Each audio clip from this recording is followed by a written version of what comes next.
नमस्कार, मैं हूं जल्पा क्षत्रिय और आप देख रहे हो के न्यूज नेशनल। कांग्रेस की अंतरिम अध्यक्ष सोनिया गांधी ने शुक्रवार को विपक्षी दलों के नेताओं के साथ की गई बैठक में बीजेपी के खिलाफ एकजुट होने की अपील की। आपको बता दें कि उस बैठक में 19 विपक्षी दल शामिल हुए थे। अब देखना यह होगा कि अभी तो विपक्ष की एकजुटता नजर आ रही है, लेकिन क्या ये जनता के मुद्दे उठा पाएंगे? प्रश्न ये भी है कि ये एकजुटता कब तक कायम रहेगी। देखना ये भी होगा कि मोदी शासन में जो सत्तापक्ष से गलती हुई है, क्या विपक्ष उसे उजागर कर पाएगा। तो यही हमारा आज का चर्चा का विषय है और इस पर चर्चा करने के लिए हमारे साथ जुड़ चुके हैं कांग्रेस की ओर से अशोक पंजाबी हमारे साथ जुड़ चुके हैं, राजनीतिक विशेषज्ञ प्रकाश कापड़िया हमारे साथ जुड़ चुके हैं और योगेश चुड़गर जो कि राजनीतिक विशेषज्ञ है वो भी हमारे साथ इस चर्चा में शामिल है। आप सभी का स्वागत है के न्यूज में। आपसे शुरुआत करना चाहूंगी अशोक जी, क्या कहना चाहेंगे? अभी तो विपक्ष एकजुट नजर आ रहा है, आगे की स्ट्रेटेजी क्या रहेगी? देखिए मैडम, जो हालात इस समय पूरे भारत राष्ट्र में है और जिस तरह से सत्ताधारी पक्ष ने और खासकर इन्हें प्रधानमंत्री जी ने पूरे भारत को अपनी पीढ़ी समझा है, पूरे देश को अपनी व्यक्तिगत मिलकर समझकर और इस तरह से शासन चला रहे हैं जिससे लोकतंत्र के तमाम मूल्य चीराचीर हो चुके हैं। ऐसे हालत के अंदर किसी भी राजनीतिक दल का ये प्राथमिक कर्तव्य होता था और होता है कि जनता के पक्ष में खड़े रहे और राष्ट्र के पक्ष में खड़े रहे। आंतरिक दृष्टि से, बाह्य दृष्टि से भारत भयंकर खतरे के दौर से गुजर रहा है। अभी एक दिन पहले ही और आज के दिन ही हमारे देश के जो वित्त मंत्री हैं सीतारमण जी, उन्होंने जो है वो पूरी लिस्ट तैयार करने की कोशिश की है कि कौन कौन सी और पब्लिक सेक्टर यानी सरकारी साहसों को बेचने का काम करना है। तो एक के बाद एक तमाम जो पिछले 60-70 साल से देश ने जो है अपनी बुनियादी तौर पे अपनी कुर्बानी त्याग देकर पसीने से जो खड़ी की थी बड़ी बड़ी संस्थाएं, और जिसके चलते देश का अर्थतंत्र भी मजबूत था और देश हर तरीके से मजबूत था, आज उसकी नींव को ढाया जा रहा है, उसकी बुनियाद को खत्म किया जा रहा है। और वो काम बड़ी सर उठाकर, निर्लजता से नहीं लेकिन ऐसा गर्व के साथ में काम जो है किया जा रहा है। और देश जब कमजोर हो रहा है तभी इस तमाम राजनीतिक दलों को एक करने की सबसे बड़ी जवाबदारी अगर किसी के कंधे पर आती है तो निश्चित रूप से ये भारतीय राष्ट्रीय कांग्रेस के कंधे पर थी। और इसे निभाना, इस उत्तरदायित्व को पूर्ण करना, ये भारतीय राष्ट्रीय कांग्रेस का एक ऐतिहासिक उत्तरदायित्व भी बनता है। क्योंकि हम और आप सब जानते हैं कि करीबन 1885 में जन्मी कांग्रेस, जिसने आजादी की आंदोलन की लड़ाई लड़ी और देश के संविधान और बंधारण को मूल रूप से देश के सामने प्रस्तुत किया, और इतना ही नहीं, पंडित जवाहरलाल नेहरू प्रधानमंत्री के रूप में ये देश के लोकतंत्र को उन्होंने मजबूत किया और कांग्रेस के 2 प्रधानमंत्री देश की एकता के लिए शहीद भी हुए। उस कांग्रेस की प्राथमिक जवाबदारी बनती थी। और उसी बात को ध्यान में रखकर आप और हम जानते हैं कि पेगासस जासूसी के मसले को लेकर लोकसभा राज्यसभा में बार बार कांग्रेस और तमाम दूसरे राजनीतिक दलों ने मिलकर एक साथ एकजुट होकर सरकार से बार बार ये मांग की कि आप इस बात का जवाब दीजिए कि पेगासस में आप कहां हैं, ये जासूसी संस्था के पीछे आप हैं या नहीं हैं। और इसके साथ साथ किसानों के 3 कानून को रद्द करने की भी बात की गई, लेकिन सत्ताधारी दल ने एक भी नहीं सुनी। इसके चलते तमाम विरोध पक्षों की एकजुटता खुद इन्होंने बनाई है।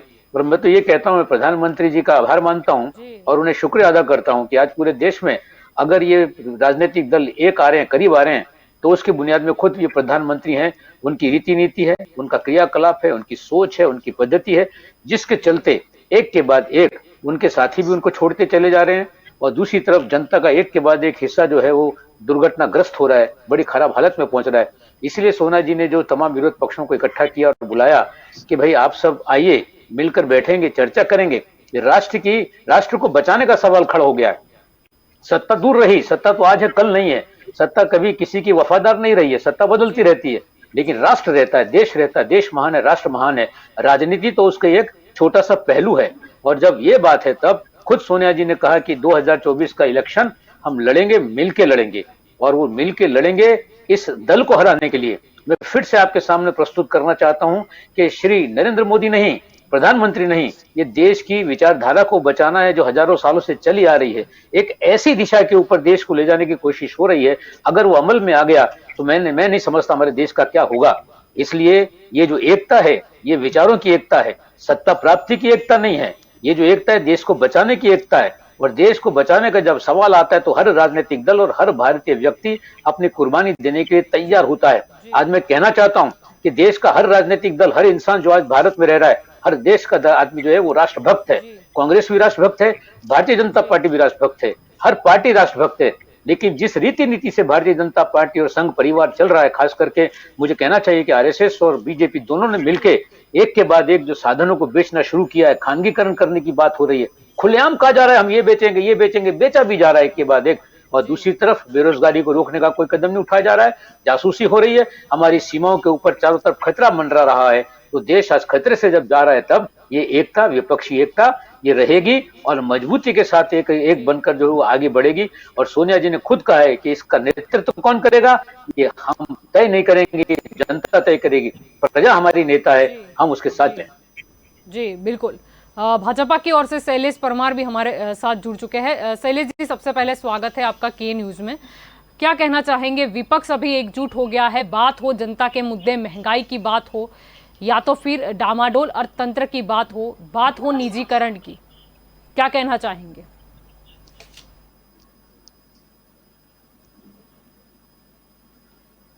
ये नई बात नहीं है। प्रधानमंत्री नरेंद्र भाई के विरुद्ध पहले से विपक्ष एक है।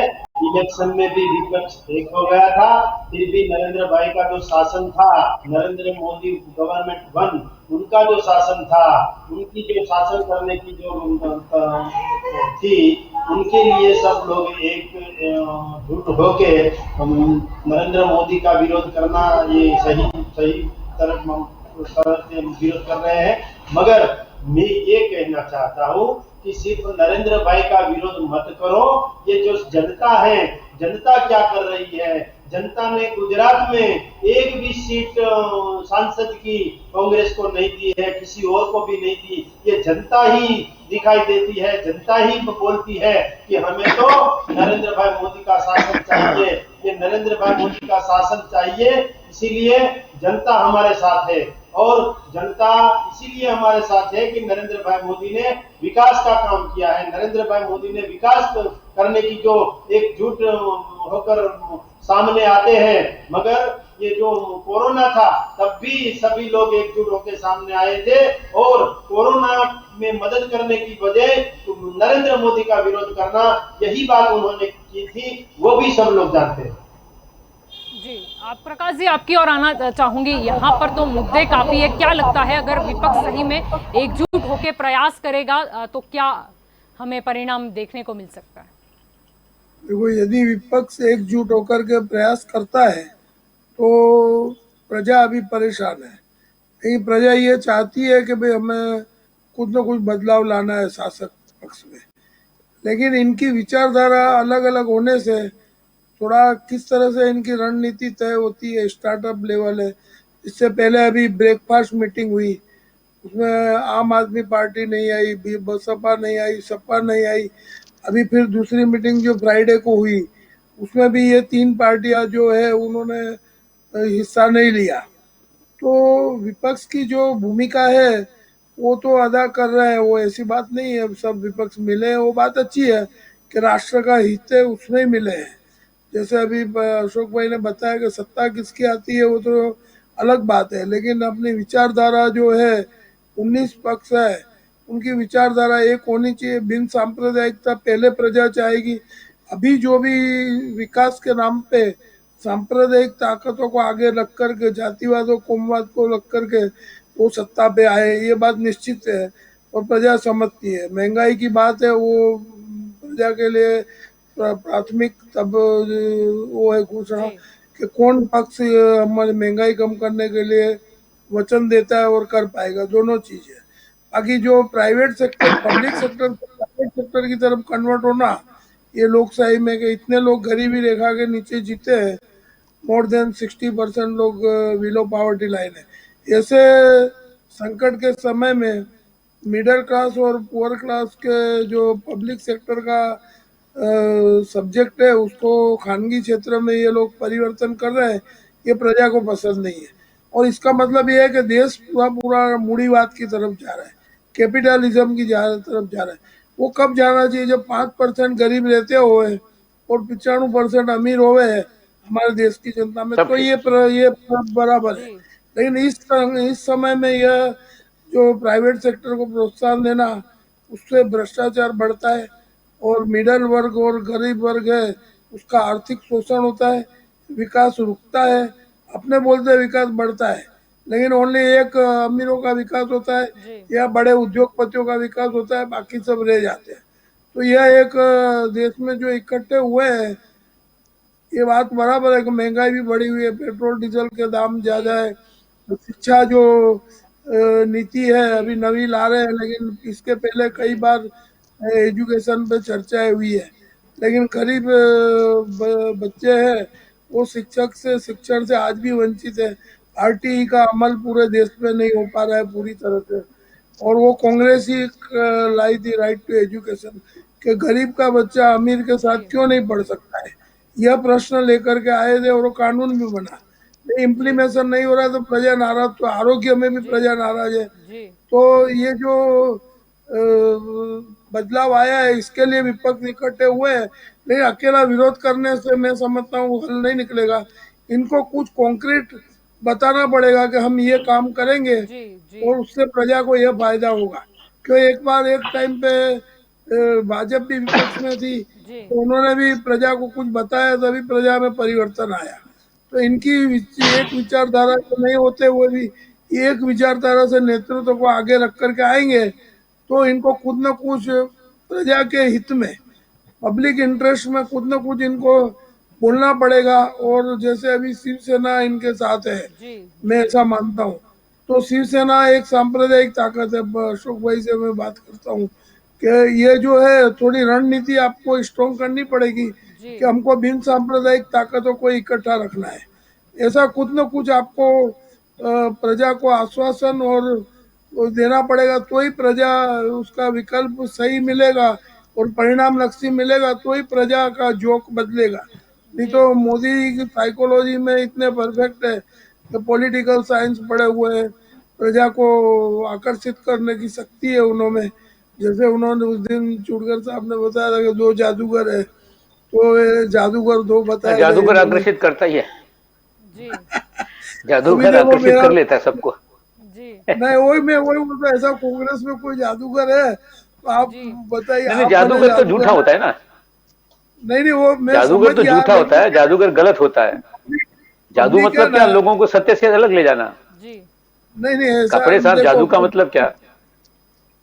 देखो अभी ऐसा है जादूगर जादू, कि यानी जो हाथ चालाकी। हाँ, पब्लिक को जादूगर माइंड मतलब को डाइवर्ट करना, उसकी मानसिकता डाइवर्ट करना, समझ सत्य के से दूर ले जाना। डाइवर्ट।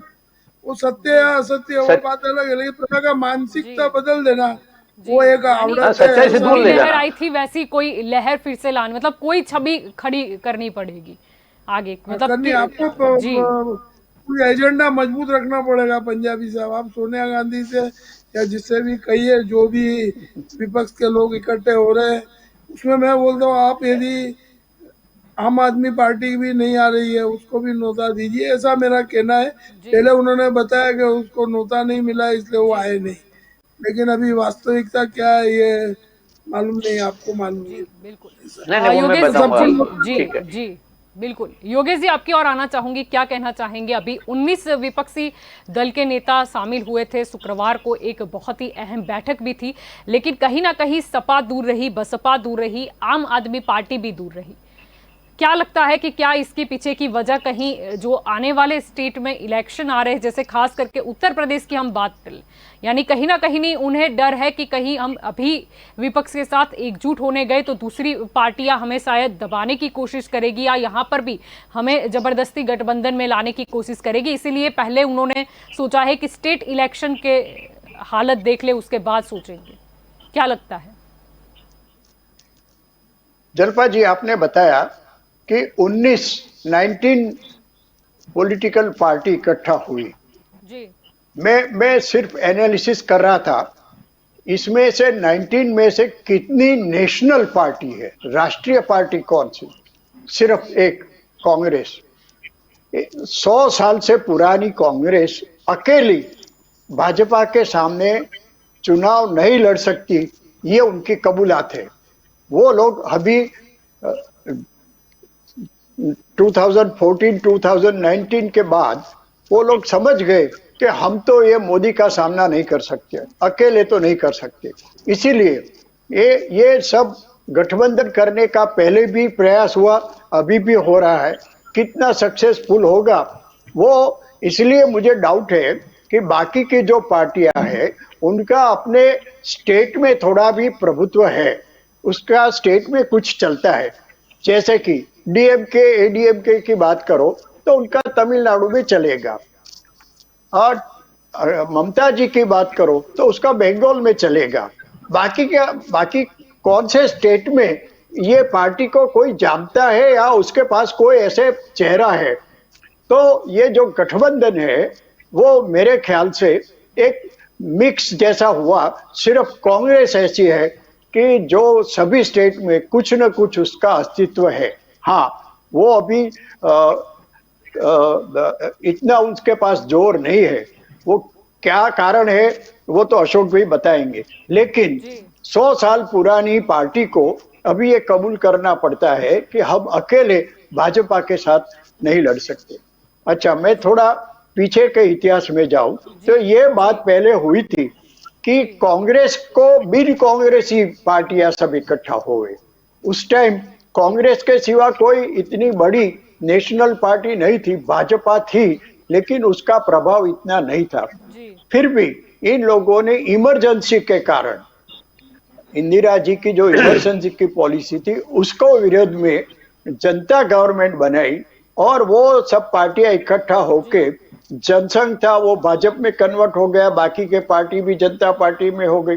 मोरारजी भाई देसाई को प्राइम मिनिस्टर बनाया, अच्छी तरह से चल रहा था, लेकिन उसमें भी ये हुआ व्यक्तिगत महत्वाकांक्षा। चौधरी चरण सिंह ने आके बोला कि भी नहीं, अभी मैं प्राइम मिनिस्टर बनूंगा, और जनता पार्टी फिर टूट गई, उसकी गवर्नमेंट नहीं चली, और वो करिश्मा के देवी इंदिरा गांधी फिर से इमरजेंसी के बावजूद भी फिर से चुनाव जीत गई और प्राइम मिनिस्टर बनी।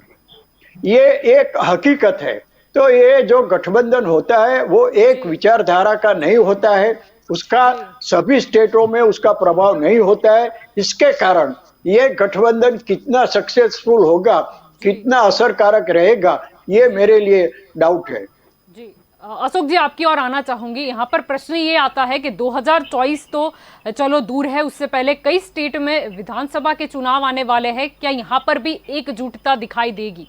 क्या यहाँ से कोई रोड मैप होकर गुजरेगा जो 2024 तक पहुंचे? क्योंकि ये स्टेट्स के जो इलेक्शन है वो भी काफी मायने रखते हैं। अगर कांग्रेस को 2024 में भाजपा को टक्कर देनी है तो उन्हें ये भी ध्यान रखना होगा कि ये सारे स्टेट में बीजेपी सत्ता पक्ष में ना आए। देखिए मैडम, मैंने जैसे आरंभ में आपके सामने कहा था कि विरोधी दलों की एकजुटता इस वक्त सत्ता प्राप्ति के लिए नहीं है, लेकिन भारत को बचाने के लिए, राष्ट्र को बचाने के लिए है। और जिस विचारधारा का अमलीकरण इस समय दिल्ली से जो हो रहा है और इसके इशारे पर भाजपा शासित राज्यों में हो रहा है, वो विचारधारा बुनियादी रूप से भारत के संविधान के विरुद्ध में है। आप देख सकते हैं कि वहां के आदरणीय कल्याण सिंह जी की मृत्यु के बाद उत्तर प्रदेश के भूतपूर्व मुख्यमंत्री कल्याण सिंह जी की जब मृत्यु हुई तो उनको अंतिम अभिवादन करने के लिए, अंतिम सलामी देने के लिए भारतीय जनता पार्टी के राष्ट्रीय अध्यक्ष वहां पहुंचते हैं। तो कल्याण सिंह जी का पूरा शव जो है वो भारत के तिरंगे झंडे से ढका हुआ था। तो वो अपना भारतीय जनता पार्टी का ध्वज जो है वो भारत के तिरंगे झंडे के ऊपर लगा के तिरंगे झंडे को छुपा दिया और भारतीय जनता पार्टी का झंडा उन्होंने ऊपर रख दिया। ये किसने किया? अध्यक्ष ने किया, राष्ट्रीय अध्यक्ष ने किया। और इसके पहले भी एक बार इसी प्रकार की घटना घटी। तो राष्ट्रीय झंडे की अपमान करना ये भारतीय जनता पार्टी के लिए कोई नई बात। और मैं आपको इतना कह देना चाहता हूं कि जिस कोख में से भारतीय जनता पार्टी का जन्म हुआ है, राष्ट्रीय स्वयंसेवक संघ के पेट में से भारतीय जनता पार्टी जन्मी है, वो आरएसएस जो है वो कभी भी अपने हेडक्वार्टर पे 15 अगस्त या 26 जनवरी को तिरंगा झंडा नहीं लहराते थे। पिछले कुछ सालों से उन्होंने शुरू किया है, वो तिरंगे की झंडा लहराते थे। और मुझे भी आज कोई वो चूक नहीं, आजादी के आंदोलन में और खास करके आंदोलन में संघ ने खुलेआम अंग्रेजों का साथ दिया था और महात्मा गांधी गांधी का विरोध किया था और आज उनके हाथ में बदनसीबी से सत्ता है, उस विचारधारा के हाथ में सत्ता है। मैंने जैसे कहा कि नरेंद्र मोदी से हमारा कोई विरोध नहीं है, वो व्यक्ति आज है कल नहीं रहेंगे, लेकिन विचारधारा रहती है। कोई खा के नहीं आता है, जो तेरी बारी है कोई उससे बचेगा नहीं। लेकिन ये सवाल जो है वो विचारधारा का है, वो साथ साथ भारत की हर नींव को कमजोर कर, भारत के अंदर सबसे बड़ी नींवें हैं, 3 बिन सांप्रदायिक जोर की कमजोर समाजवादी विचार किया गया है, तो कमजोर करके पूरा देश कमजोर किया। ऐसी हालत के अंदर ये कांग्रेस की प्राथमिक होती है कि वो साथ में लेकर चलने की कोशिश करे। राज्यों में विधानसभा के चुनाव आ रहे हैं। अब मैं सबसे पहले आपको कहूंगा, उत्तर प्रदेश का सवाल है, यूपी का। तो उत्तर प्रदेश की परिस्थिति ये है कि वहां हमारी पार्टी कांग्रेस पार्टी कोई बहुत बड़ा वजूद नहीं रखती है। वहां पर 2 पार्टियां, समाजवादी पार्टी और भारतीय बहुजन समाज पार्टी, ये दोनों की अपनी अपनी ताकत और अपनी अपनी शक्तियां है। तो वहां जो कुछ हो रहा है वो अपने ढंग से अपने तरीके से हो रहा है।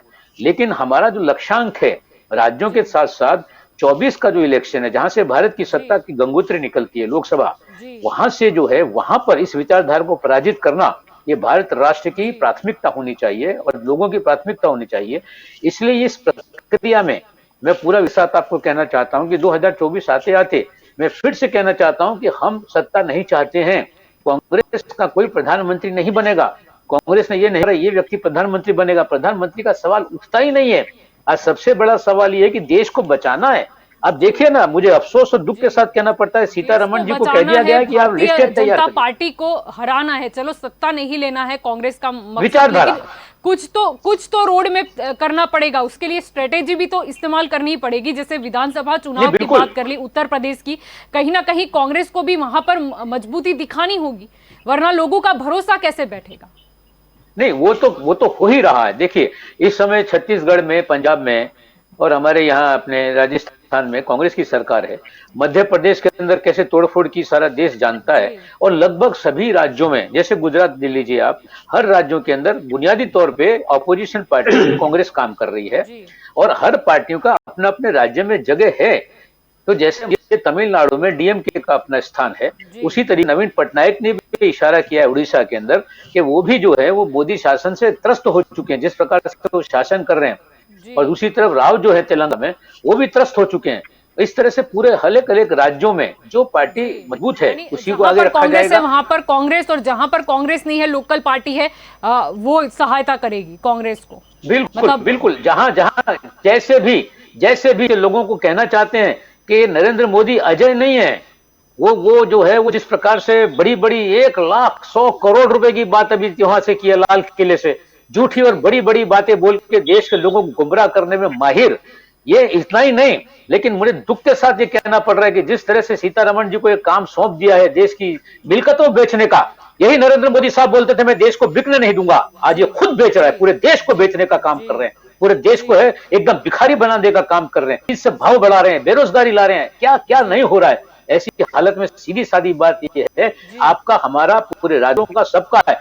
और मैं तो कहूंगा भारतीय जनता पार्टी में भी बहुत से मिनिस्टर मंत्री बड़े परेशान हैं, उनके मंत्रालयों को भी बेचा जा रहा है, मंत्रालयों को बेचा जा रहा है, संसद को बेचा जाएगा, राष्ट्रपति भवन बेच दिया जाएगा, ये देश बेच दिया जाएगा। अगर इसके हाथ में, नरेंद्र भाई के हाथ में अगर ये शासन रहा तो लंबी दाढ़ी करने से किसी की कोई असत्यता छुपती नहीं है, झूठ छुप नहीं जाता है। अपने असत्य को, झूठ को छुपाने के लिए आप कुछ भी पहना हुआ पहन लो। आए थे रावण साधु बनके, सीता का हरण कर गए, सीता जी धोखे में आ गई एक बार, बाद में पता चल गया वही साधु का जो है क्या हर्ष हुआ है, सारा देश और सारी दुनिया जानती है। साधु बन के आप कुछ भी कर सकते हैं, थोड़े समय के लिए लोगों को गुमराह कर सकते हैं, लेकिन लोगों की आवश्यकता है, लोगों की जरूरतें जब खड़ी होगी तो ये साधु को भी। रामायण काल की अगर बात करें हम तो लंबा सफर भी तय करना होगा, लड़ाई भी लड़नी होगी। एक बात बता दें, आपसे कहते हैं गोरों से, और अब फिर हम लड़ेंगे चोरों से। हम जो है वो गोरों से लड़ते चोरों से लड़ते भी शहीद होंगे। कांग्रेस का कोई भी कार्यकर्ता पीछे हटने वाला नहीं है। अगर वो जो चाहे वो कर ले, फांसीवाद इस देश में आ जाए, लोकशाही के लिए अपनी जान कुर्बानी देने के लिए कांग्रेस की पूरी तैयारी। जी शैलेश जी, आपकी ओर आना चाहूंगी, क्या कहना चाहेंगे? और खास करके जो कोरोना काल में लोग परेशान हुए, इसके बाद भाजपा को दिक्कत तो होगी, भले ही अभी कांग्रेस सारे विपक्षी दलों के साथ एकजुट हो रही है, लेकिन इससे अगर एकजुटता नहीं भी दिखाई देती तो अभी कोरोना काल का जो लोगों को अनुभव हुआ है वो कहीं ना कहीं सत्ता पाने में दोबारा अड़ंगा तो रहेगा? जल्पा जी, कोरोना काल की कामगिरी जो अच्छी थी वो देखते ही ये सभी जो दल है वो एक हुए हैं और कांग्रेस कमजोर हुई है। जो व्यक्ति, जो संस्था, जो पार्टी, जो पक्ष कमजोर होता है वो दूसरे छोटे छोटे जो पार्टी है उसका हाथ थामने के लिए जाती है। पहले कांग्रेस कोई राज्य के जो पार्टी थी उसके सामने देखती भी नहीं थी और आज कांग्रेस को पता चल गया ये वैश्विक जो छवि बन गई है नरेंद्र भाई मोदी की। विदेशों में भी कनाडा ले लो, ब्राजील ले लो, इजराइल ले लो, जापान ले लो, कोई नहीं पूछता है, अमेरिका ले लो, सभी जगह पे।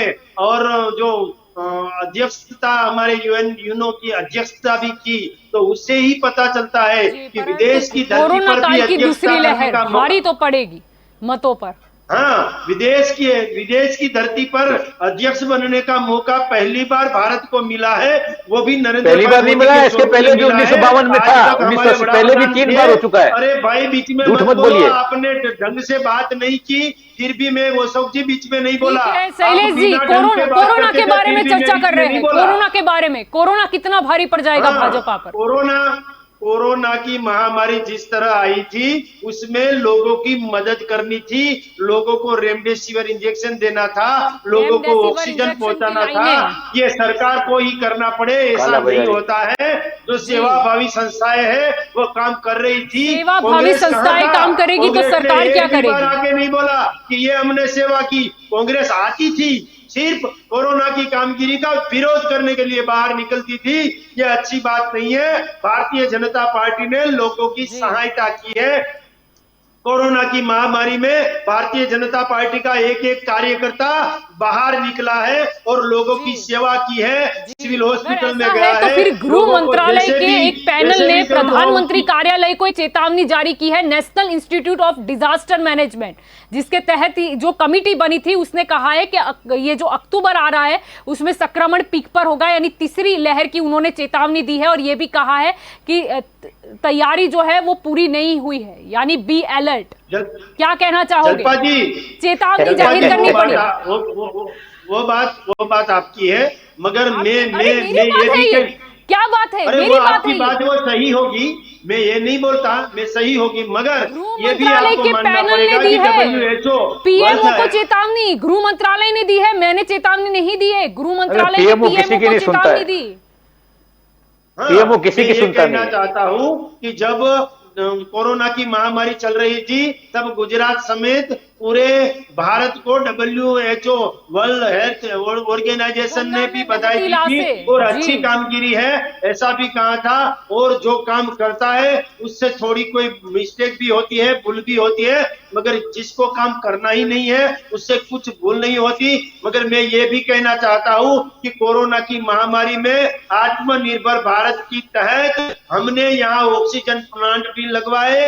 हमें पहले पता भी नहीं था कोरोना क्या है। पहली लहर में भी कोरोना को हरवाया, दूसरी लहर में भी कोरोना को हरवाया। और नहीं, ऐसा नहीं, आप चेतावनी को अगर ध्यान से सुने, अगर दूसरी लहर की चेतावनी भी हमें 3-4 महीने पहले मिल चुकी थी कि दूसरे देशों में ऐसा संक्रमण जो है वो बहुत गंभीर रूप से फैल रहा है, भारत को खतरा है, ऐसी रिपोर्ट सामने आई थी।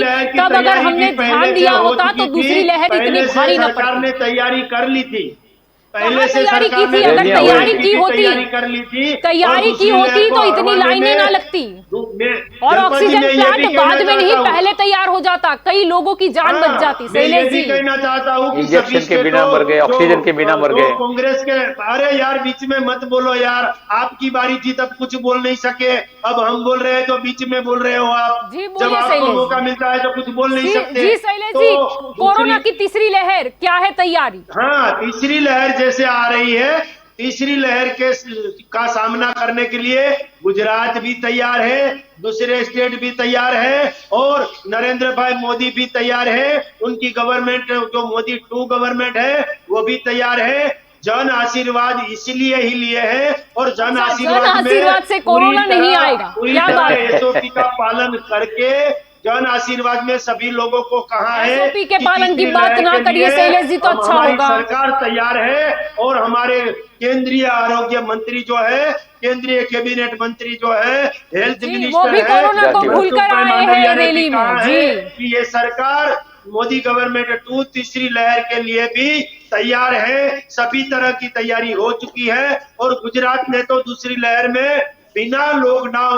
बिना लॉकडाउन कोरोना को हरवाया है। ये गुजरात की सबसे बड़ी वैसे लोगों ने ऐतिहासिक जान भी सिद्धि भी गंवाई मानी है, जाती है लॉकडाउन से और सवाल हमारे नहीं 2 होता। लाख लोग मरे, 2 लाख। मुख्यमंत्री विजय भाई रूपाणी ने बिना लॉकडाउन ये कोरोना को हरवाया है। जी ये नहीं, भी उन्हें उसी ऊपर से हरी का झंडी नहीं नतीजा है। मिली, इसीलिए श्रेय देना है तो अभी मैडम, भी 2 मोदी लाख जी लोग को ही मरे दे हैं। दीजिए। नहीं, रेमडेसिविर मोदी जी इंजेक्शन का ही भी नाम इतने ले दिए लीजिए आप। हैं, सभी तरह की हेल्थ की प्रिकॉशन भी रखी है और जी, सभी लोगों को शमशान के कैसे दृश्य भूले मददरूप नहीं हुए, है और ऐसे इसीलिए बोल रही हूँ, सभी तरह इसीलिए से बोल रही हूँ कि मददरूप शायद होने विपक्ष के की लिए एकजुटता कोशिश भी भी नहीं की है होगी तो भी और हमारी कोरोना काल जवाबदारी काफी है, सरकार में हम बहुत है तंग तो करेगा। जवाबदारी है।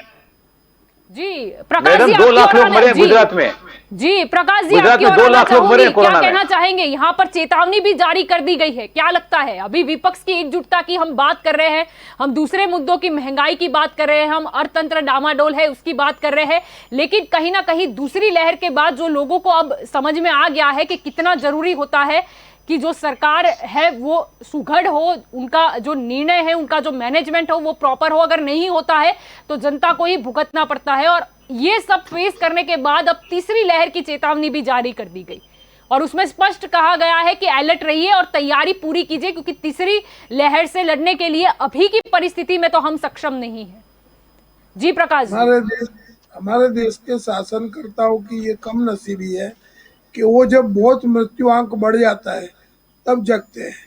तो जैसे पहले मोदी जी ने कहा था, जान है तो जान है, मानव जीवन का मूल्य है, उसको प्राथमिकता देनी चाहिए। आज कल सिडनी और ऑस्ट्रेलिया जैसे देशों में मानव जीवन का उन्होंने लॉकडाउन सितंबर तक डिक्लेयर कर दिया। तो मोदी जी ने कहा था जान है तो जान है, जब इतने लोग दूसरी लहर में मर गए उसके बाद सरकार जगी और उसमें भी जो है ये रेमडेसिविर इंजेक्शन है, CR पाटिल जी ने मंगाए, वो हाई कोर्ट में सब जुडिशियल मैटर है। तो ये सब भी जो डॉक्टरों का, हॉस्पिटलों का जो भी आर्थिक लाभ मिला, जो पीड़ित लोग थे उनका आर्थिक शोषण हुआ, उसमें सरकार ने कितने डॉक्टरों के सामने एक्शन लिया, कितनी हॉस्पिटलों के सामने एक्शन लिया, ये सब मारे गए जो लोग। तो इसमें क्या है कि थोड़ा भी शुरुआत हो, जैसे अभी चेतावनी है तो वो वोट बैंक को ध्यान में रखा, आर्थिक नीति को भी ध्यान में रखा है उन्होंने, लेकिन वो आर्थिक नीति से पहले जान होगी तो आदमी कमा पाएगा, ऐसा ही मोदी जी का कहना था। तो इतने जने जो मर गए उससे पहले उनको लॉकडाउन करना चाहिए था, ये बहुत निश्चित है, क्योंकि उन्होंने ही प्रधान दिया है, प्रधान ने दिया है कि मानव जीवन का मूल्य सबसे अधिक है। तो उसके अंदर जो मानव जीवन का मूल्य को हम भूल जाएंगे तो उसमें फिर ये तीसरी लहर में भी अभी से अलर्ट होना चाहिए कि हमको जान है या पहले क्या करने का है उसका निर्णय लेना पड़े। जी और दूसरी चीज पहले मैं बेचो। बताऊँ कि प्रादेशिक पार्टियां हैं जो, वो जी कहीं भी आजादी के बाद कोई भी सफलता पूरे राष्ट्र में नहीं मिल पाई है। कोई भी जी प्रादेशिक पार्टी का शासन राष्ट्र लेवल पे नहीं रहा है। तो रीजनल पार्टियां है, जैसे पश्चिम बंगाल में DMK या ये उत्तर प्रदेश में अभी बहुजन समाज पार्टी है, तो इनकी मर्यादा उत्तर प्रदेश तक सीमित है, या DMK की या उनकी उनके प्रदेश तक सीमित है। गुजरात में पहले ऐसा शासन हुआ लेकिन वो चलता नहीं है। राष्ट्रीय लेवल की दो ही पार्टियां आज की तारीख में जी जिसके उम्मीदवार सभी देश में खड़े रहते हैं, कांग्रेस और बीजेपी। जी इसके अलावा तीसरी कोई पार्टी नहीं है। लेकिन जो इन्होंने संगठन इकट्ठा किया है वो विविधता में एकता जैसा है कि सबकी विचारधारा अलग है और एक रूट में सबको चलाना है। ये कठिन काम है, लेकिन सफलता मिलती है तो प्रजा के हित में वो काम करेंगे ऐसा प्रजा मानती है कि विरोध पक्ष एक हुए हैं तो प्रजा के हित में हुए और उनको वोट देना चाहिए, ऐसा प्रजा मानेगी, ऐसा अभी अभिप्राय है मेरा।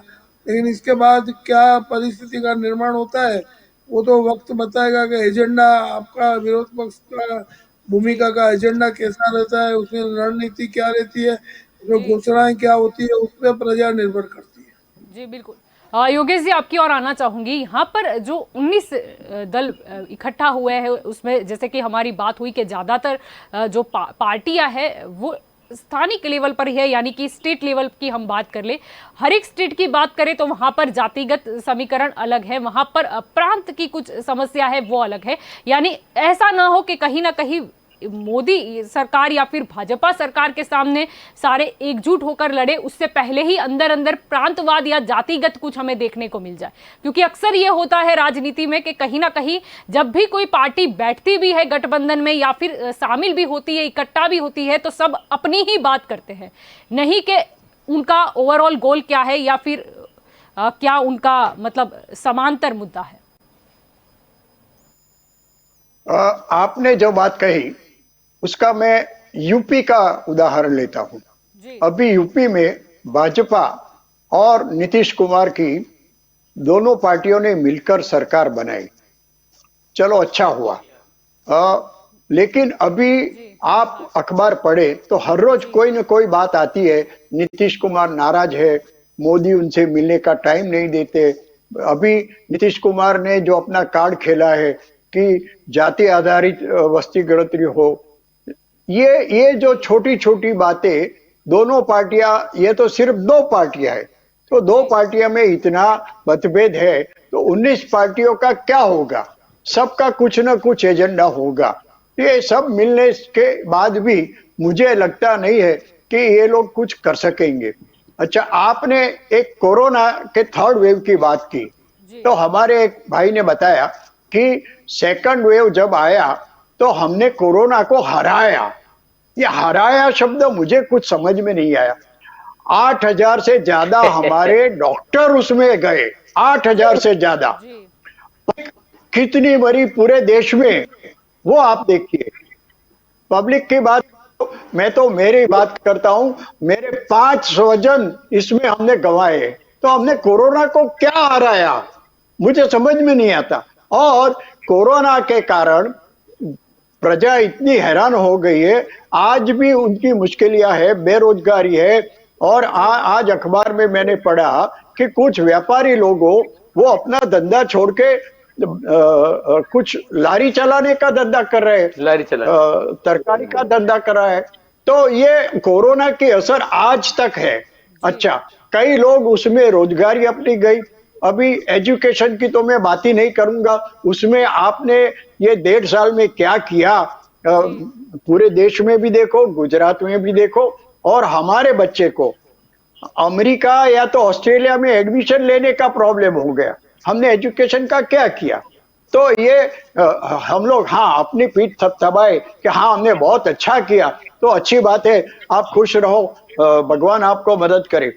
लेकिन जो अशोक भाई ने भी कुछ और सवाल उठाए कि अभी जो चल रही है सरकार, मैं देश बिकने नहीं दूंगा, लेकिन अभी देश बिकने में बाकी क्या रहा? आप LIC बेच रहे हो, BSNL का सत्यानाश हो गया, और कई इतने बड़े संस्थान है हमारे, एयरपोर्ट, रेलवे की अशोक भी आप बात करो तो मैं हर रोज न्यूज़पेपर में कोई ऐड देखता हूं, स्पेशल ट्रेन चलेगी। अरे अभी स्पेशल की क्या बात है? आप पब्लिक के लिए वो रेगुलर ट्रेन थी वो तो चालू करो। आप अभी समझते हो कि अभी कोरोना का कुछ कम हो गया है तो रेगुलर ट्रेन तो चालू करो, लेकिन नहीं, प्रजा को कैसे भी पैसा निकालने का, और स्पेशल ट्रेन रिजर्वेशन के बिना नहीं चलेगी तो बाकी के कॉमन लोग कहाँ जाएंगे?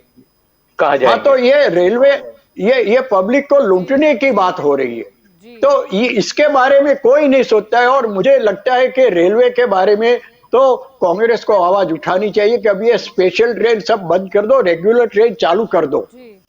हमारे यहाँ यूपी के लोग आते हैं काम करने के लिए, उनके लिए अगर रिजर्वेशन के बिना कोई ट्रेन ही नहीं चलेगी तो वो कैसे आएंगे? तो ये छोटे छोटे मुद्दे हैं जो अशोक भाई ने भी बताया, हमारे कापड़िया साहब ने भी बताया, और मैं भी उनका समर्थन करता हूं कि प्रजा त्रस्त है आज के शासन से। लेकिन ये गठबंधन होने से उसमें कोई फायदा होगा या नहीं होगा, वो एक सोचने वाली बात है। तो सब पार्टियां मिलकर राष्ट्रहित की बात करें। ये जो गलतियां अभी भाजपा के शासन में हुए उसको सुधारने में वो क्या करेंगे उसका कोई एजेंडा बताए।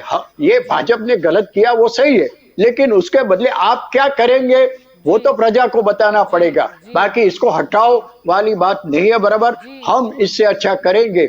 जैसे 2014 में हमारे, मैं आज वो जादूगर शब्द नहीं बोलूंगा, सपनों का सौदागर बोलूंगा। वो सपनों का सौदागर ने ऐसी बातें बताई कि सपने दिखाए, सपने कितने दिखाए और क्या क्या मैं करूंगा क्या क्या नहीं करूंगा, ऐसी तो कोई बातें बताइए, करे ना करे वो तो ठीक है, वो कोई सॉलिड बात बताई।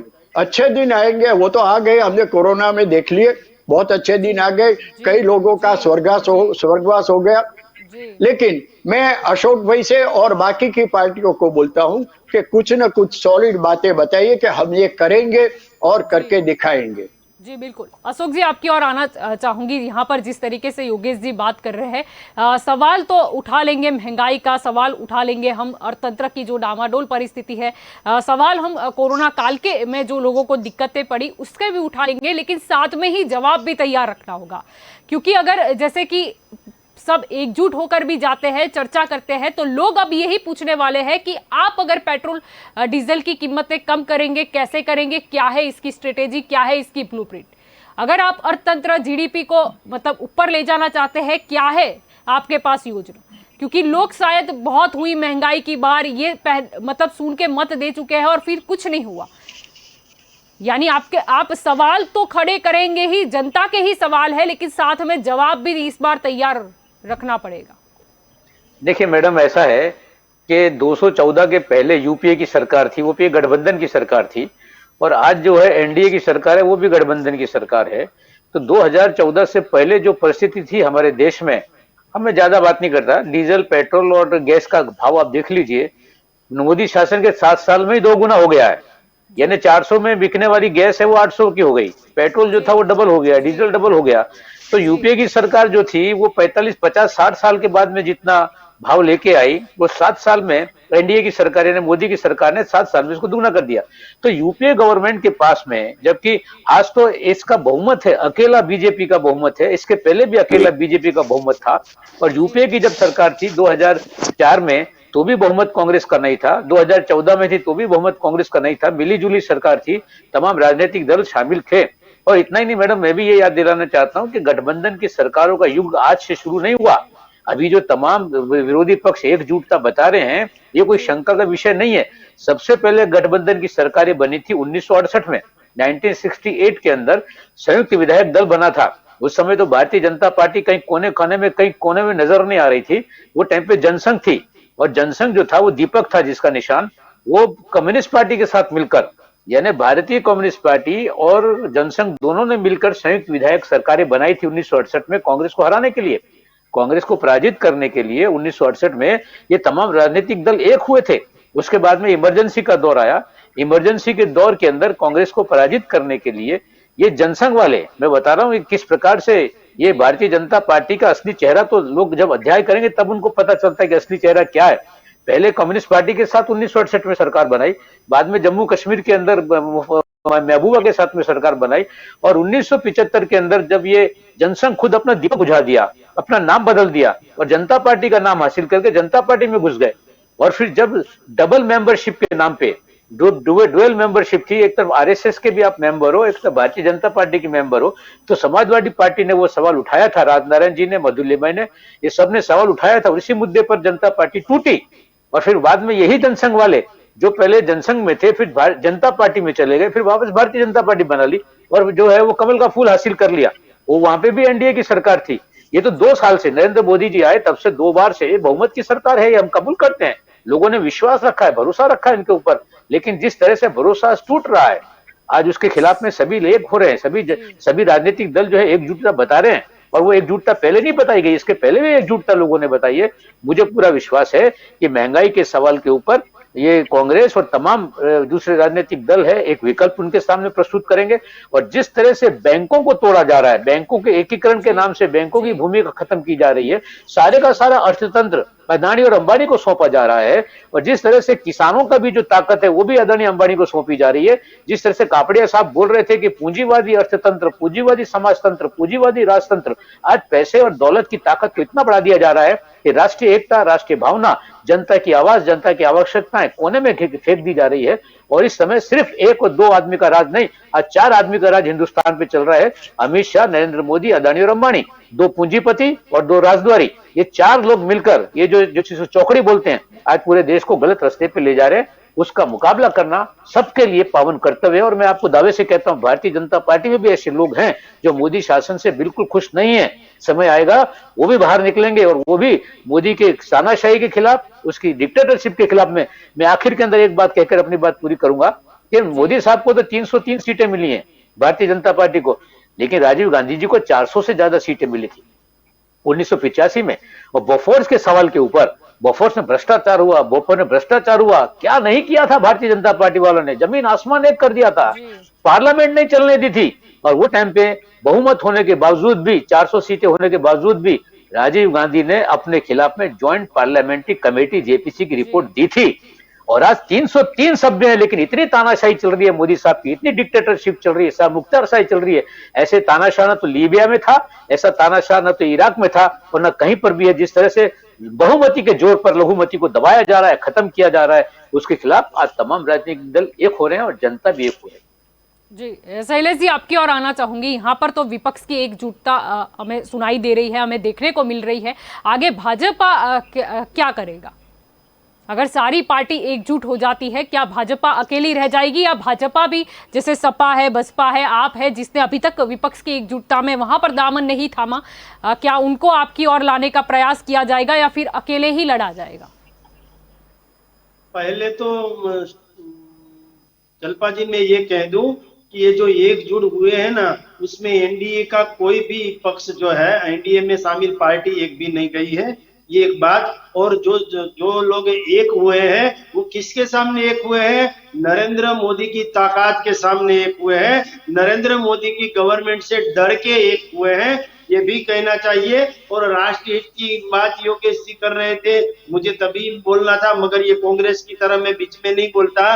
राष्ट्र हित 370 हटाई वो राष्ट्र हित नहीं है, 370 हटाई वो राष्ट्र हित नहीं है। और मैं ये भी कहना चाहता हूँ, सर्जिकल स्ट्राइक वो राष्ट्रहित नहीं है, एयर स्ट्राइक वो राष्ट्रहित नहीं है, 2024 का मुद्दा भी यही वो राष्ट्रहित नहीं है, राम मंदिर बनाया तो वो राष्ट्रहित नहीं है, ये राष्ट्रहित के ही काम करते हैं। महंगाई बढ़ाना, अकाउंट से सभी के अकाउंट खुलवाए गए और किसानों के अकाउंट में 2-2 हजार डालते हैं। और जो कोरोना काल में भी हमने सभी के अकाउंट में 1000-1000 रुपया डाला, वो राष्ट्रहित नहीं है, ये राष्ट्रहित के ही सब बात है। 1989 में ये भाई अशोक भाई बोल रहे थे कि पेट्रोल के दाम ऐसे वैसे।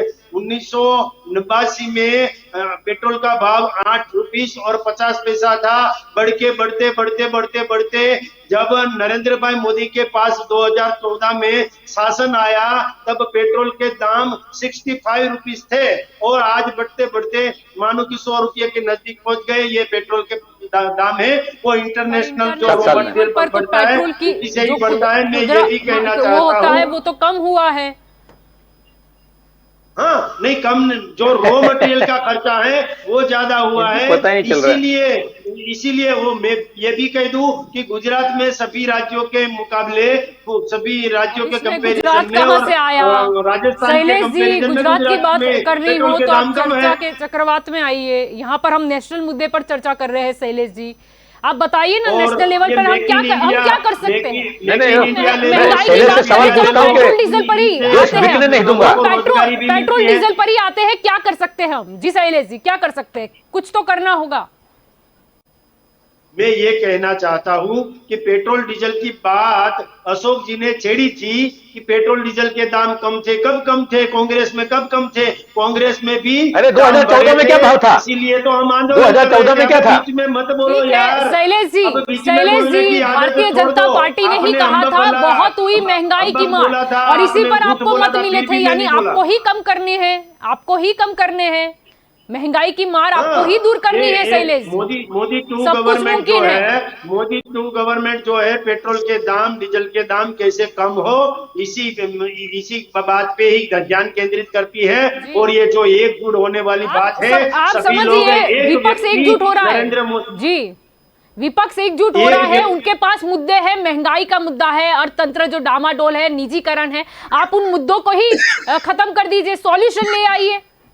ये तो सब सर्वश्रेष्ठ विकल्प है आपके पास। जो मुद्दे के लिए विपक्ष एकजुट हुआ है, वो कुछ मुद्दा है ही नहीं। वो मुद्दे से मुद्दा कोई नहीं है महंगाई लोग का। भड़केंगे भी नहीं। और एकजुट कब होते हैं? एक व्यक्ति के सामने 19 पार्टियां एकजुट हुई है, वो कब हुई है, क्यों हुई है? क्योंकि अब जो शासन चल रहा है वो एक कांग्रेस से कुछ नहीं होगा। नरेंद्र भाई मोदी का जिस तरह शासन चल रहा है, देश को सुरक्षा मिली है, देश को भरोसा मिला है, देश का विकास हुआ है, देश को विश्वास हुआ है, सबका साथ और सबका विश्वास, ये लोग मान गए वाह, वाह, हैं। वाह। स्टैंडअप विकास इंडिया मिला वर्सेस है, विपक्ष स्टार्टअप है। इंडिया जी। मिला है, उनसे रोजगारी भी मिली है। इन सभी पहलू को देखते हुए सुरक्षा भी मिली है, आतंकवादी को खत्म भी किया है, जो चबरबंदी है, गुंडा है, उसको भी खत्म किया है। इसीलिए नरेंद्र मोदी की सरकार वापिस आएगी और आएगी।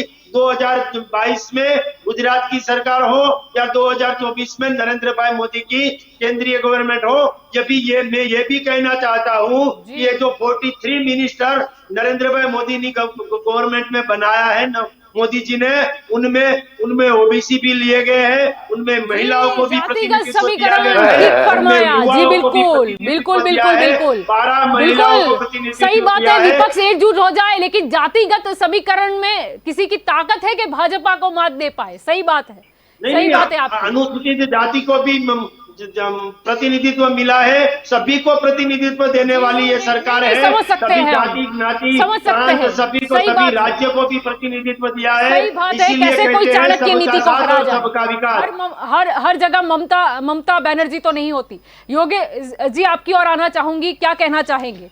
यहाँ पर मुद्दे लगता है फिर से राम मंदिर 2024 में दिखाई देगा, फिर से हमें आर्टिकल 370 दिखाई देगा, बात महंगाई पर नहीं होगी, कम करने पर नहीं होगी। और जब विपक्ष एकजुट हो रही है तब भी सत्ता पक्ष ये और ध्यान नहीं दे रही कि क्यों ना इन मुद्दों को खत्म किया जाए, क्यों ना जनता की समस्या का सॉल्यूशन लाया जाए। जी योगेश जी, क्या कहना राम चाहेंगे? मंदिर बना शैलेश भाई की बातें सुनकर मुझे खुशी हुई कि इनकी पॉलिसी जो पहले थी वही की वही रहेगी। 370 अच्छा काम किया, पूरे देश ने उसको सम्मान दिया। सर्जिकल स्ट्राइक हमने भी उसको सम्मान दिया। लेकिन ये दो चार बातें जो है अच्छी है, लेकिन पब्लिक का क्या, बेरोजगारी का क्या, आप देश की संपत्ति बेच रहे हो उसका क्या, उसका कोई जवाब नहीं है। लेकिन जब भी इलेक्शन आएगा तभी यही बात होगी। अभी तो कुछ बाकी है, अफगान की बात आएगी, उससे भी वोट लेना है, डर दिखाया जाएगा जी। तालिबान आ जाएंगे। आप इनको राहुल गांधी को सपोर्ट करोगे तो तालिबान आ जाएंगे। ये सब बातें देश का विभाजन करना। और शैलेश भाई ने बहुत अच्छा बताया कि हम जातिवाद के लिए तो हम लोग मर पिटेंगे। ओबीसी को 75 इयर्स होने के बाद भी अभी हमको SC ST OBC ही करना है। कोई भारत का नागरिक नहीं होता है, ये ज्ञाति का है, ये ज्ञाति का है। ये भाजपा चालू रखेगी। हाँ, कांग्रेस ने भी यही किया था। वर्गीकरण की बात कर रहे हैं जी। 75 इयर्स हो गए साहब, आप ओबीसी को कोई ऊपर नहीं ला सके, अभी ओबीसी को ऊपर लाने की बात कर रहे हैं। और अभी जो पार्लियामेंट में आपने जो पास किया उसमें क्या था कि पहले स्टेट का वो विषय था, फिर उसको उठा के सेंट्रल का कर दिया, सेंट्रल में से फिर स्टेट में कर दिया। ये क्या कर रहे हैं? आपके पास कोई चौकस पॉलिसी नहीं है। तो ये जातिगत समीकरण की बात आप करते रहो और सबका उसको अलग करते रहो और अपना वोट लेते रहो। यह पॉलिसी भारतीय जनता पार्टी कायम रखेगी। कांग्रेस ने भी यही किया था और भारतीय जनता पार्टी भी यही करेगी। तो मुझे चिंता है कि अभी राष्ट्रवाद सिर्फ अभी ये जो देश का है 2 भाग हो गया। जो भाजपा में है वो सब राष्ट्रवादी, बाकी के सब राष्ट्रद्रोही। अरे कितने लोग, अभी कोर्ट को भी बोलना पड़ता है कि भाई आप राष्ट्रद्रोही किसको बोलते हो, जिसको पकड़ो उसको पासा में करो, इसको राष्ट्रद्रोह में करो। जी। ये हाई कोर्ट और सुप्रीम कोर्ट भी ये कह रही है। तो मुझे लगता है इसका चिंतन करने का समय हो गया। पार्टी ने इसी को जी, आपको राष्ट्रद्रोही बता दें देखिए। कि फिटकार मिली थी और बोला था कि काफी चेंजेस भी करने होंगे जो राजद्रोह की कलम है उसमें। शैलेश जी, सुप्रीम कोर्ट न्यायालय राष्ट्रद्रोह के कितने जी। राष्ट्रद्रोही नहीं बोला है, किसी को राष्ट्रद्रोही नहीं बोला है। ठीक नहीं, है, सिर्फ ठीक है भारतीय जनता शैलेश जी, पार्टी- शैलेश जी आप अपना बचाव करते कभी नहीं रहिए। बोलते। जी प्रकाश जी, भारतीय आपकी जनता जी, पार्टी दिशाहीन है। भारतीय जनता पार्टी दिशाहीन है, राष्ट्र को अंधकार के युग में ले देश का आप प्रकाश दिशाहीन खत्म हो, कर रही इसीलिए है। तो और ये आज ऐसी हालत है भारतीय प्रादेशिक जनता पार्टी पार्टी का की, इसको दामन पता नहीं कीजिए ना, चलता है। महंगाई कब दूर और होगी। जिस तरीके से भारतीय जनता पार्टी शासन कर रही लोगों है, के मुद्दे पर आज चर्चा एक के होगी बाद तो एक बेहतर चीजें बेच होगा। रही है, महंगाई बढ़ा रही लोगों है। के मुद्दे पर आज चर्चा देश होगी तो खतरे में बेहतर है, होगा। चारों तरफ उनकी प्राथमिक हमारा सुविधाओं कोई पर भी चर्चा होगी पड़ोसी तो हमारे बेहतर साथ होगा। नहीं है। जी प्रकाश जी, अरे आपकी ओर यार, आना चाहूंगी, अकेले लड़ो समय का ना, थोड़ा सभी अभाव को है। साथ में क्यों प्रकाश ले जी, रहे आपकी हो? ओर आना चाहूंगी, क्या अकेले कहना लड़ने की चाहेंगे? ताकत यहाँ पर नहीं है, विपक्ष की इसीलिए तो एकजुटता दिखाई दे रही है, दामन थाम रहे लेकिन भी हो। लोगों के जहन में अरे एक प्रश्न है ये मोदी कि साहब ने कितने लोगों को लिया था? प्रधानमंत्री के पद पर कौन सा चेहरा नजर आएगा? यहाँ पर मोदी वर्सेस ऑल है, लेकिन वो ऑल में से भी एक छवि, मतलब किसी को तो खड़ा करना होगा। जैसे हम जानते हैं कि प्रधानमंत्री नरेंद्र मोदी ऐसे ही वहां तक नहीं पहुंचे। प्रचार भी होता है, प्रसार भी होता है, कुछ करके भी दिखाना होता है, लोगों को में विश्वास भी जगाना होता है। क्या लगता है कि अभी 2024 की बात करें तो काफी कम समय बचा है। अगर हम बात करें कि अगर किसी को मोदी के सामने खड़ा होना है, इसमें आजादी के बाद जो अंग्रेज जी, लोग हमको वास्तव में भाजपा सरकार नहीं मोदी सरकार बोला जाता है, यानी व्यक्ति आ ही जाता है। जी जी प्रकाश जी, इसमें ऐसा है कि ये मोदी सरकार, भाजपा है, राष्ट्र है, ये सब बोला जाता है। इंदिरा जी इंडिया, इंडिया जी इंदिरा भी बोला गया था। तो हमको अंग्रेज लोग जो है वारसे में ऐसा देखे गए, डिवाइड एंड रूल। जो हमको वारसागत मिला वो राजकीय पक्ष, प्रजा के हित को अंग्रेज भी भूल गए थे। हमारे देश गुलामी की स्थिति में था और आज भी अभी गुलामी की स्थिति में आ गया है। उसको पहले कहा जाता था आजादी के पहले की गुलामी थी, अब कहा जाएगा, व्याख्या बदल के आजादी के बाद की गुलामी का प्रजा सामना कर रही है। और ये आजादी के बाद की गुलामी है, ये विभाजनवादी है। अपना देश आजाद हुआ तब राज्य कितने थे और अभी राज्य देख लो कितने बड़े बढ़ गए। तो विभाजन की जो राजनीति है वो लंबी नहीं चलेगी। लेकिन प्रजा जो है अभी, प्रजा को टेम्पररी बेनिफिट है उस तरफ जाती है। थोड़ा कुछ जो प्रजा की मानसिकता है वो भी समझती है, हमारे पास टाइम नहीं है, महंगाई है, आर्थिक स्थिति खराब है, तो कोई आंदोलन पहले जैसे होते नहीं है। जैसे पहले आंदोलन होते थे तो प्रजा में एक वो जागरूकता थी। अभी हर एक अपने आर्थिक स्थिति से बाहर नहीं आता है और गुलामी की जंजीरों से जकड़ी हुई है प्रजा। तो उसके पास कोई विकल्प पहले ही किसी नहीं को है। देशद्रोही नहीं बोलते थे, किसी को देशद्रोही नहीं बोलते थे आंदोलन करने वाले को। सुप्रीम कोर्ट ने बताया कि जो साइबर क्राइम की कलम 66 है 2015 में रद्द कर दी है। उसके बाद 1000 केस लोगों पे हुए हैं। सुप्रीम कोर्ट का ऑथेंटिक स्टेटमेंट है। तो यह जो देखा जा रहा है तो यह एक गुलामी की परिस्थिति की, ठीक है राजकीय पार्टी कौन सत्ता पे आवे नहीं आवे, लेकिन प्रजा की हालत है उसमें कोई सुधार आजादी के बाद नजर नहीं आया है। नहीं, इतनी विकास की बातें कांग्रेस ने भी करी, बीजेपी ने भी करी, लेकिन विकास की बात है नहीं तो गुलामी। विकास जैसा पेट्रोल डीजल का भाव है, वो क्रूड ऑयल का भाव कम हुआ तो मनमोहन सिंह के शासन में कभी क्रूड ऑयल का भाव बढ़ता था तब पेट्रोल के भाव बढ़ते थे।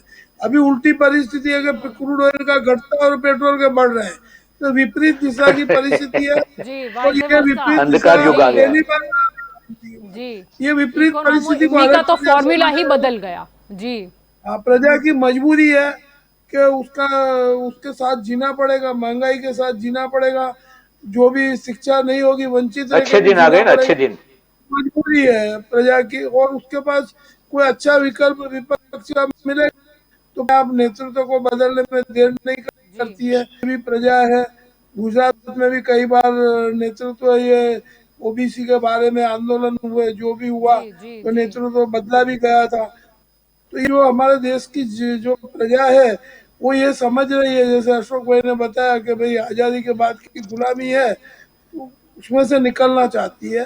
उसके लिए उसको कांग्रेस या विपक्ष को या जो भी संगठन इकट्ठे हुए उनको कुछ कॉन्क्रीट बताना पड़ेगा जी कि हम ये प्रजा के लिए करेंगे, तो ही प्रजा जी परिवर्तन लाएगी। जी अन्यथा जी जो ब्लूप्रिंट तो चलता है दिखानी वही होगी, रफ्तार आगे क्या। चलती रहेगी। जी वो बिल्कुल। दिखाना ही पड़ेगा। यानी जी मोदी बिल्कुल। मोदी शासन में गुलामी बढ़ रही है, आप कबूल कर रहे हैं हाँ कि बिल्कुल। गुलामी जो बढ़ रही है, मोदी शासन ने सबको गुलाम बना के रखा है। जलपा जी, ये नहीं, ये कांग्रेस आजादी के बाद की सभी गुलामी है। पार्टियों के घर जाके आजादी के भीख बाद मांग रही है ना, सभी को साथ में लेने के आजादी की लिए। बात नहीं, वही अभी जिस तरह से एक्टिविटी लोकशाही है। मूल्य खत्म हो रहे हैं, अभी लोकशाही मूल्य वही लोकशाही खत्म बात हो रहे हैं, मुमकिन लोग है कि बेचारे बोल कांग्रेस नहीं को पा रहे सभी हैं। के जो दामन भी है थामना पड़ते जनता हैं। के जो सवाल है उसका जो सॉल्यूशन है वो निकलना चाहिए। आप सभी मेरे साथ इस चर्चा में जुड़े, इसीलिए आप सभी का शुक्रिया। तो दंगल देशका में आज का हमारा मुद्दा ये था कि जब विपक्ष एकजुट हुआ है मोदी शासन के खिलाफ, सोनिया गांधी ने ही अपील की थी सारे दलों से एकजुट होने की। उन्होंने ये भी कहा था कि 2024 की तैयारी में जुट जाना चाहिए। लेकिन प्रश्न ये उठता है कि 2024 से पहले जहां पर भी स्टेट में इलेक्शन आ रहे हैं वहां पर क्या लोग कैसे उस एकजुटता पर विश्वास करेगी। अगर किसी स्टेट में इलेक्शन है, अगर वहीं पर मतभेद दिखाई दिए या वहां पर भी एकजुटता नहीं दिखाई दी, तो क्या लोग भरोसा कर पाएंगे। सामने भाजपा की लिए भी अगर हम चर्चा करें तो भाजपा क्या करेगी, क्योंकि कोरोना काल के बाद कहीं ना कहीं जो मोदी लहर थी वो शांत पड़ती हुई नजर तो आई है। अब आगे क्या होगा। अगर विपक्ष सही में एकजुट हो गया, अगर उन्होंने कोई स्ट्रेटेजी भी बना ली और सब चल भी पड़े, तो आगे क्या। सत्ता पक्ष के लिए तो बेहतर अभी यही दिख रहा है कि मुद्दे क्या है, लोगों की समस्या क्या है, उसको दूर करने की बात करो। क्योंकि लोग काफी समझदार हो चुके हैं, उन्हें महंगाई क्या असर करती है वो कोरोना काल के बाद बखूबी तरीके से समझ में आ गया। बेरोजगारी हो तो क्या होता है वो भी उन्हें समझ में आ गया है। अर्थतंत्र डामाडोल हो तो क्या परिस्थिति का निर्माण होता है ये भी सब बखूबी जान चुके हैं। अब देखना यही होगा कि अभी तो मोदी बनाम ऑल पार्टी नजर आ रही है, लेकिन आगे क्या और 2024 तक इसका चित्र वही रहता है या कितने परिवर्तन आते हैं ये वक्त बताएगा। तो दंगल देशका में अभी बस इतना ही। ज्यादा जानकारी के लिए आप जुड़े रहे के न्यूज के साथ। नमस्कार।